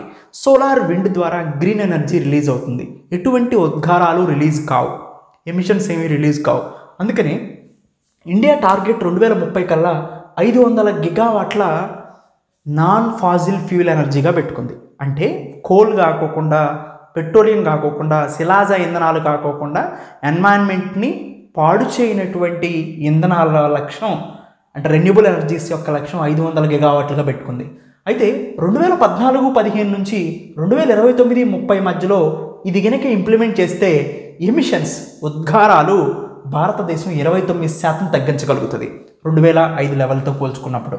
ఎనీవే ఇండియా యాక్చువల్ టార్గెట్ ఏంటంటే 2030కి వచ్చేసరికి 2005 లెవెల్స్తో పోల్చుకుంటే మొత్తం కర్బన ఉద్గారాలు 45% తగ్గిస్తామని. అంటే 2005కి ఎంతైతే ఉన్నాయో దాంట్లో 45% ఇండియా టార్గెట్గా పెట్టుకుందనమాట. అయితే దీనివైపు ఎన్నో అడుగులు వేస్తూ ఉంది. సో మనందరికీ తెలుసు నేషనల్ సోలార్ మిషన్ అని, దాంతోపాటు సోలార్ గ్రిడ్ని ఏర్పరుస్తుంది, సోలార్ పవర్ని డెవలప్ చేయడానికి ఇంటర్నేషనల్ సోలార్ అలయన్స్ని తీసుకొని వచ్చింది. ఎనీవే సోలార్ అండ్ విండ్ ఎనర్జీని డెవలప్ చేయడమే ఫర్దర్గా ఫ్యూచర్లో ముఖ్య ఉద్దేశం. సోలార్, విండ్, జియోథర్మల్, టైడల్, ముఖ్యంగా హైడ్రోజన్, గ్రీన్ హైడ్రోజన్ మిషన్ ఇవన్నీ కూడా ఎన్వైరన్మెంటల్ ఫ్రెండ్లీ ఎనర్జీస్గా, రెన్యూబుల్ ఎనర్జీస్ వైపు గవర్నమెంట్ ఆఫ్ ఇండియా వెళ్తుందని మనకు అర్థమవుతుంది. దానికి ఉద్దేశంగా గ్రీన్ ఎనర్జీస్ ఖర్చుతో కూడుకున్నాయి బాగా, అంటే ఎక్కువ ఇన్వెస్ట్మెంట్ అవసరం. అందుకనే సోవరిన్ గ్రీన్ బాండ్స్ని కూడా లాంచ్ చేస్తుంది గవర్నమెంట్. సోవరిన్ అంటే గవర్నమెంట్కి సంబంధించిన సేఫ్టీ ఎక్కువ ఉంటాయి ఈ బాండ్స్. సోవరిన్ గ్రీన్ బాండ్స్ ద్వారా 4,000 కోట్లు రిలీజ్ చేసిందంటే ఏంటంటే ఈ సోవరిన్ బాండ్స్ని ఎవరైతే కొంటారో వాళ్ళ ద్వారా రైజ్ చేసినటువంటి మనీని గ్రీన్ ఎనర్జీస్ కోసం ఉపయోగిస్తారు, సోలార్ కానీ, విండ్ కానీ ఇలాంటి వాటి కోసం. సో దాదాపు 4,000 కోట్లు రైజ్ చేయడం జరిగిందనమాట. తర్వాత నేషనల్ సోలార్ మిషన్ ద్వారా సోలార్ ఎనర్జీని డెవలప్ చేయడంలో భాగంగా 61.6 గిగావాట్ల ఎనర్జీని ఇప్పటికే ఉత్పత్తి చేస్తుంది. గ్రీన్ ఎనర్జీలో ఫారిన్ ఇన్వెస్ట్మెంట్, వేరే దేశాల నుంచి వచ్చి భారతదేశంలో గ్రీన్ ఎనర్జీ ఇన్వెస్ట్మెంట్ అంటే సోలార్ కానీ, విండ్ కానీ ఇలాంటి వాటిలో ఇన్వెస్ట్ చేస్తుంది. గత 7 ఇయర్స్గా చూస్తే $78.1 బిలియన్ ఉంది, అంటే ఇంప్రూవ్ అవుతూ వస్తూ ఉందన్నమాట. తర్వాత minimum support price present 1.5 times into all India weighted average కాస్ట్గా ఇస్తున్నారు మినిమం కనీస మద్దతు ధరని. సో కనీస మద్దతు ధరని ప్రొవైడ్ చేయడం జరుగుతుంది గవర్నమెంట్ ఆఫ్ ఇండియా నుంచి. తర్వాత ఫుడ్ గ్రెయిన్ ప్రొడక్షన్, ఆహార ధాన్యాల ఉత్పత్తి కూడా గణనీయంగా పెరుగుతుంది ప్రతి సంవత్సరం. 2021-22లో 315.7 మిలియన్ టన్స్ల ధాన్యాన్ని ఉత్పత్తి చేయడం జరిగింది. ఈ నామ్ అనేది అగ్రికల్చర్లో తీసుకొచ్చిన ఒక కొత్త రెవల్యూషన్, ఆన్లైన్ ప్లాట్ఫామ్గా చెప్పుకోవచ్చు. ట్రేడర్స్కి, ఫార్మర్స్కి, తర్వాత వాళ్ళు ఈజీగా ఒక ప్రోడక్ట్ని అమ్ముకోవడానికి ఫార్మర్స్కి ఇది బాగా ఉపయోగపడుతుంది. దీంట్లో 1.74 crore farmers, 2.39 lakh traders register అయి ఉన్నారు. తర్వాత పరంపరాగత్ కృషి వికాస్ యోజన, ఇది ఒక మోస్ట్ ఇంపార్టెంట్ స్కీమ్. ఆర్గానిక్ ఫార్మింగ్ని, ఇప్పుడు మనందరికీ తెలుసు ఇండియాలో top organic state, organic crops ఎక్కువగా పండిస్తుంది సిక్కిం. అలానే మన దేశం మొత్తం కూడా ఆర్గానిక్ క్రాప్స్ని అంటే సేంద్రియ ఎరువులతో తయారయ్యేటువంటి ఉత్పత్తులు, వీటిని ప్రమోట్ చేయడానికి తీసుకొచ్చిన స్కీమే పరంపరాగత్ కృషి వికాస్ యోజన. ఎనివే ఇండస్ట్రీ సెక్టార్కి చూస్తే అండి సో పిఎంఐ కానీ ఇండెక్స్ ఆఫ్ ఇండస్ట్రియల్ ప్రొడక్షన్ కానీ, సో మ్యానుఫ్యాక్చరింగ్ ఇండెక్స్ కానీ, ఇవన్నీ కూడా ఇంప్రూవ్మెంట్ కనిపిస్తున్నాయి రీసెంట్ సిచ్యువేషన్స్లో. తర్వాత ఎలక్ట్రానిక్ ఎక్స్పోర్ట్స్ చూస్తే భారతదేశం చాలా తక్కువగా ఉండేది, కానీ ఇది రీసెంట్ ఇయర్స్లో 3 ఫోల్డ్ అయింది. ఫినాన్షియల్ ఇయర్ 19లో కూడా మనం $4.4 బిలియన్, ఎలక్ట్రానిక్స్ అంటే ఇప్పుడు టీవీలు కానీ రిఫ్రిజిరేటర్లు కానీ ఇలాంటి వాటివి $4.4 బిలియన్ ఉండేది కాస్త $11.6 బిలియన్కి ఇంక్రీజ్ అయింది. 3 ఫోల్డ్ ఇంక్రీజ్ అయింది ఎలక్ట్రానిక్ ఎక్స్పోర్ట్స్ అనేది. తర్వాత ఇండియాలో మొబైల్ మ్యానుఫ్యాక్చరింగ్ కూడా చాలా తక్కువగా ఉండేది. ఇంతకుముందు చైనా నుంచి ఎక్కువగా మొబైల్స్ని ఇంపోర్ట్ చేసుకునే వాళ్ళం. అది ఇప్పుడు మనం గమనించినట్టయితే ఇండియా అతిపెద్ద ప్రొడ్యూసర్, వరల్డ్లోనే గ్లోబ్లోనే second largest producer India. Financial year 15లో 6 కోట్లు మొబైల్ తయారు చేసేవాళ్ళం ప్రతి సంవత్సరానికి. అది ఇప్పుడు ఫినాన్షియల్ ఇయర్ 21 నుంచి 29 కోట్లు, దగ్గరగా 30 కోట్లు మొబైల్స్ని మనం మ్యానుఫ్యాక్చరింగ్ చేసి ఇండియా కన్జంప్షన్కే కాకుండా వరల్డ్కి కూడా మనం వదులుతున్నాం. తర్వాత most important foreign direct investment, విదేశీయులు ప్రత్యక్షంగా వచ్చి పెట్టుబడులు పెట్టాం. మన ఫార్మాసిటికల్ రంగంలో ఇది 4 ఫోల్డ్స్ ఇంక్రీజ్ అయింది. విదేశీయులు వచ్చి మన ఫార్మా రంగంలో పెట్టుబడులు పెట్టాం. ఫినాన్షియల్ ఇయర్ 19లో అది $180 మిలియన్ ఉంటే ఫినాన్షియల్ ఇయర్ 2022లో అది $899 మిలియన్ ఇంక్రీజ్ అవటం జరిగిందనమాట. తర్వాత ప్రొడక్షన్ లింక్డ్ ఇన్సెంటివ్ స్కీమ్ మనందరికీ తెలుసు. ఏదైతే ఒక కంపెనీ తన ఉత్పత్తిని పెంచుకుంటూ ఉంటే ఆటోమేటిక్గా గవర్నమెంట్ PLI స్కీమ్ కింద ఇన్సెంటివ్స్ ఇస్తూ ఉంటుంది. అలాంటి వీటిని 14 రంగాల్లో దీన్ని అమలుపరచడం జరిగిందనమాట. సర్వీస్ సెక్టార్ యొక్క గ్రోత్ మనం చూస్తే ఫినాన్షియల్ ఇయర్ 2023లో 9.1%గా ఉంటుందని ఎకనామిక్ సర్వే ప్రొజెక్ట్ చేస్తుంది. ఫినాన్షియల్ ఇయర్ 2022లో ఇది 8.4% ఉంది. ఎనీవే సర్వీస్ సెక్టార్ గ్రోత్ అనేది టాప్ మోస్ట్ అని చెప్పొచ్చు అనమాట. సో ఎనీవే ఇండియా సర్వీస్ ఎక్స్పోర్ట్స్లో టాప్ 10 కంట్రీస్ ఉంటే టాప్ 10 కంట్రీస్లో ఎప్పుడు ఉంటూనే ఉంది, ఇప్పుడు కూడా ఉంది. తర్వాత ఫారిన్ డైరెక్ట్ ఇన్వెస్ట్మెంట్, విదేశీ ప్రత్యక్ష పెట్టుబడి భారతదేశం యొక్క సేవా రంగంలో మనం గమనిస్తే $7.1 బిలియన్ పెట్టుబడి జరిగింది రీసెంట్ ఇయర్స్లో. సో టూరిజం సెక్టార్ ఇప్పుడిప్పుడే కోలుకుంటుంది భారతదేశంలో కూడా. కోవిడ్-19 తర్వాత టూరిజం సెక్టార్ అనేది దాదాపుగా ప్రపంచం మొత్తం డిజాస్టర్ అయిపోయిందని చెప్పుకోవచ్చు కోవిడ్ తర్వాత. ఇప్పుడిప్పుడే పుంజుకుంటూ ఉంటుంది. తర్వాత మెర్కంటైజ్డ్ ఎక్స్పోర్ట్స్ అంటే గూడ్స్, మ్యానుఫ్యాక్చరింగ్ గూడ్స్, ఇవి ఏప్రిల్-డిసెంబర్ 2022లో చూస్తే ఇంక్రీజ్ అయిందని చెప్పుకోవచ్చు, $332.8 బిలియన్. తర్వాత సర్వీస్ ఎక్స్పోర్ట్స్ కూడా మనం గమనిస్తే ప్రపంచవ్యాప్తంగా మనం గమనించినట్టయితే ఎక్స్పోర్ట్స్ వేటి ద్వారా అంటే ఎక్స్టర్నల్ ఫినాన్స్, విదేశీయాల నుంచి భారతదేశానికి వచ్చే ఆదాయాల్లో సర్వీస్ ఎక్స్పోర్ట్స్ అనేది ఎక్కువగా ఉంటుంది. మనం విదేశాలకి సేవల్ని ఎగుమతులు చేయడం ద్వారా ఎక్కువ సంపాదిస్తాం, ఫస్ట్ పాయింట్. తర్వాత విదేశీయాల్లో ఉన్నటువంటి మన భారతీయులు సంపాదించి పంపించేది 2వ స్థానంలో ఉంటుంది. సో ఎక్స్టర్నల్ ఫినాన్స్లో సర్వీస్ ఎక్స్పోర్ట్స్ ఫస్ట్ పొజిషన్లోను, రెమిటెన్సెస్లో సెకండ్ పొజిషన్లోను మనం ఉన్నాం. సో ఇవి 2 అంటే ఇది ఫస్ట్, ఇది సెకండ్ కంట్రిబ్యూట్ చేస్తుంది ఎక్స్టర్నల్ ఫినాన్స్ అంటే విదేశాల నుంచి మనం సంపాదించే వాటిలో. తర్వాత మనకు most important foreign exchange reserves, విదేశీ మారక ద్రవ్యపు నిల్వలు reserve bank of India maintain చేస్తూ ఉంటుంది. ఇది డిసెంబర్ 2022 నాటికి $563 బిలియన్ మనం మెయింటైన్ చేస్తూ ఉన్నాం. ఇది ఇంపోర్ట్ కవర్ అని కూడా పిలుస్తారు దీన్ని. దాదాపుగా 9.3 మంత్స్ మనం వేరే దేశాల నుంచి ఇంపోర్ట్స్ చేసుకుంటే మనం ఎంతైతే మనీ చెల్లించాలో అంతకు సరిపోనున్నాయి మనకి. సో మినిమం లిమిట్ ఏంటంటే 10 మంత్స్ ఇంపోర్ట్ కవర్ అనేది మనం పెట్టుకున్నటువంటి టార్గెట్. నెక్స్ట్ ఫారెన్ ఎక్స్చేంజ్ రిజర్వ్స్ని మెయింటైన్ చేయడంలో మనం ప్రపంచంలోనే 6th పొజిషన్లో ఉన్నాం ఇప్పుడు. అంటే అతిపెద్ద విదేశీ మారక ద్రవ్యపు నిల్వలు ఉన్నటువంటి దేశాల్లో 6వ దేశంలో మనం ఉన్నాం. సో చైనా మచ్ మోర్ ఉంటుంది మనకన్నా. తర్వాత నేషనల్ ఇన్ఫ్రాస్ట్రక్చర్ పైప్ లైన్, ఇది ఒక మోస్ట్ ఇంపార్టెంట్ ప్రాజెక్ట్ అని మీకు తెలుసు. 100 లక్షల కోట్లని ప్రాజెక్టులన్నిటి మీద ఖర్చు పెట్టడమే దీని యొక్క ముఖ్య ఉద్దేశం. సో దాదాపుగా దీని కింద చూస్తే 89,151 ప్రాజెక్టులు అండర్ కన్స్ట్రక్షన్లో ఉన్నాయి. దానికోసం 141 కోట్లు కేటాయించారు. ఇప్పటికే 1,00,000 కోట్లు, 141 లక్షల కోట్లు. 1,009 ప్రాజెక్టులు ఆల్రెడీ కంప్లీట్ అయినాయి. వీటి కోసం 5.5 లక్షల కోట్లను కేటాయించడం జరిగిందనమాట.